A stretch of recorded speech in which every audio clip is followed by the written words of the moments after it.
Hello YouTube, welcome back to our family. If you're here, thank you for being here. If you've been here, thanks for coming back. You all know how it works. Like, subscribe, ting that notification bell. What you might not know is on our Instagram, hit the link in the bio. That will give you links to our various platforms. So our YouTube, Facebook, merch store and the Morph Market. So get on over there guys, have a look, let us know what you think. We are always looking to improve that. So if you've got any ideas, definitely be sure to let us know. Before we roll the video, I just wanted to let all you guys know how much we appreciate the support. The channel really is heading in the right directions. We've got exciting things to come.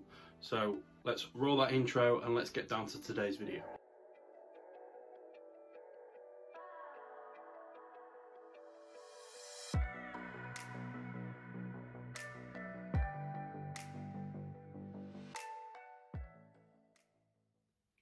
So guys, today's topic, we're going to talk about sexing ball pythons. I'm only talking about ball pythons here. I've got little to no experience of sexing other species.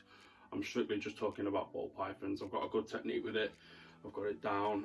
Very few times I've got it wrong. I've never had a customer come back to me and say, oh, you've sold me a male here and you said it was female. Never had anything like that. I'm not saying I'm amazing or I'm an expert or anything, but so there are two methods. There's probing and popping. I predominantly use popping. I don't really like probing personally for a number of reasons. One being that if you're at a snake show or something like that, you've got to have a probe kit in your back pocket with some Vaseline, all sanitary and all that, and you're just not going to have it. It's much more handy to sanitize your hands and pop a snake. It's a little bit more difficult, but once you've developed the technique, then you know you've got it down then, and it's a handy tool, very handy tool to have. One of the other reasons I don't like it, and this is just sort of speculation in my own head, but a probe is essentially just a foreign body that you're pushing inside the snake, and even if you are very careful, these are animals, they've only got to like wriggle about and shift when you're trying to probe them, and you could quite easily end up rupturing a hemipene. There are methods to use it very safely, but I think just to cut all that risk out, I just stick with popping, and I've never had a problem.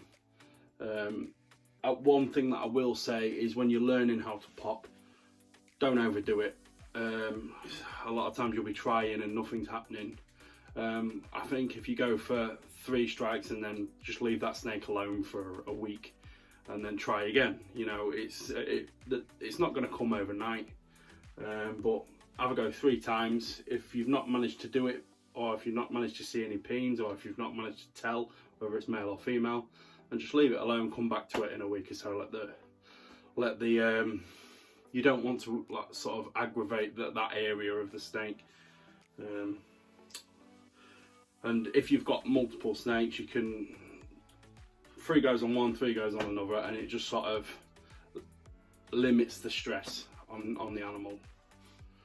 What we're going to do then guys is we're going to flip the camera over. Firstly, we'll take a look at a male and a female hatchling. Hatchlings are a little bit easier to pop. They haven't got that sort of muscle tone in their body yet, so they can sort of hold it all in a little bit easier.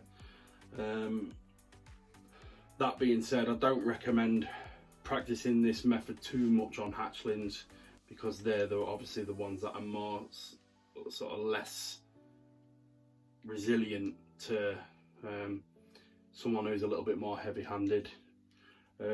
So yeah, we'll have a look at 2 hatchlings, male and female, 2 adults, male and female, so you guys can see what's going on inside the snake. It's important to remember what we're trying to do is invert the male's hemipenes to confirm the gender and how the penes sit inside the male. I'll tell you what, we'll flip the camera and we'll take a look. Just butting in guys, I'm going to have to freeze it there. Something I forgot to mention in the footage is what I think is important is that you need to understand a little bit about the snake's anatomy before we start trying to sex snakes.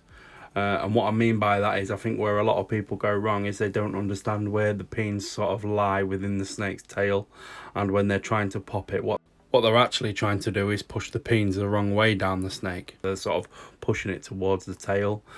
This will obviously could potentially be harmful for the snake and cause ruptures, and this is what we're trying to avoid. So just a little bit of research, giving you a little bit of understanding, will definitely help with popping in the long run. There is plenty of good information and other videos out there on YouTube. I'll drop a link in the description of a few other videos that I like and I've used in the past. And that's it. Sorry to interrupt the footage, guys, and let's get back to it.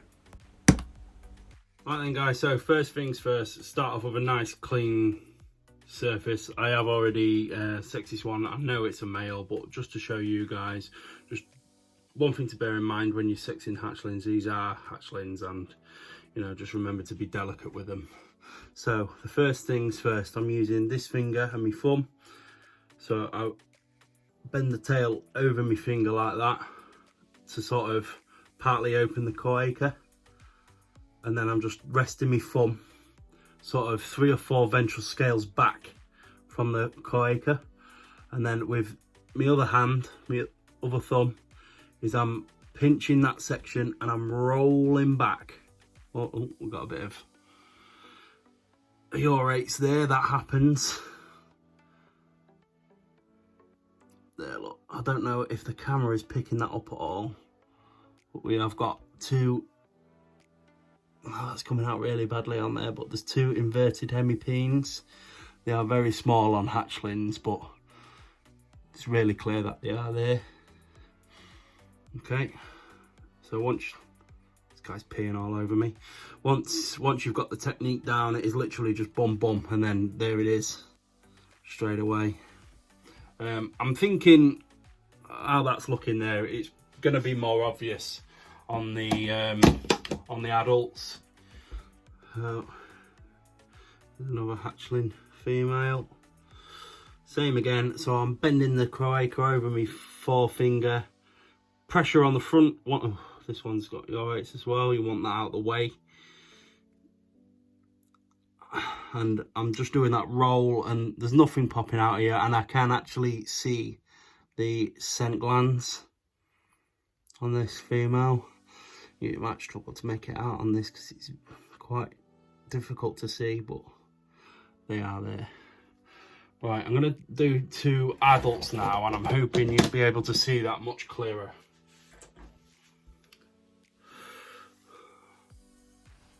Right, just have a bit of clear up here.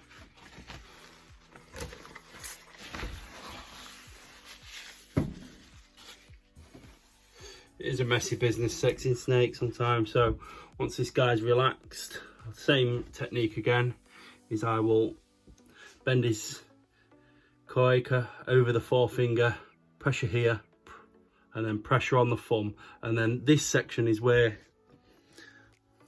he's wiggling all over, this section is where the hemipenes are, and that's the bit that you're rolling back. So there you go, there's the hemipenes. I can also see sperm plugs on here. This male's telling me that is ready to go. In the breeding season, I use them. If I've got a male that's a bit nervous about breeding, I'll wipe them off and run them down the female's back, and it'll encourage him to want to pair her. So that's a male adult. Here's a female pied. So same again with her, I'm getting her tail. She's gone a bit tense, this one. When they go tense, it's going to be very difficult to pop them, but she's relaxed a bit now. Same again, pressured before the cloaca, and then the thumb just after, and then you just roll in. And then from a female, that's all you're going to see. And I can see the 2 scent glands there either side. So when sometimes when you're pairing males to females, you'll see the female sort of wagging their tail like this, and that's when those scent glands are releasing pheromones and scents into the enclosure, which is attracting males to her, and that's what those scent glands are for. there it is, guys. I hope you got something from that demonstration there. The next thing that I just want to say is, you know, just be confident with it. Don't be worried that you're going to hurt the animals. I'm yet to have a problem, and I've sexed hundreds and hundreds of snakes over the years. So just have that confidence to have a go. It doesn't happen overnight. It does take a little bit of developing the right techniques, knowing the amount of pressure to apply, and it probably is a little bit more pressure than what you think. But it absolutely doesn't hurt the snakes in no way, shape or form. And as long as you understand the snake's anatomy, then you're not going to have any issues. So thank you very much, guys. Thanks for tuning in. We've hit 100 subscribers now, so I'm absolutely over the moon with that. So keep it coming. Keep some liveliness in the comments section.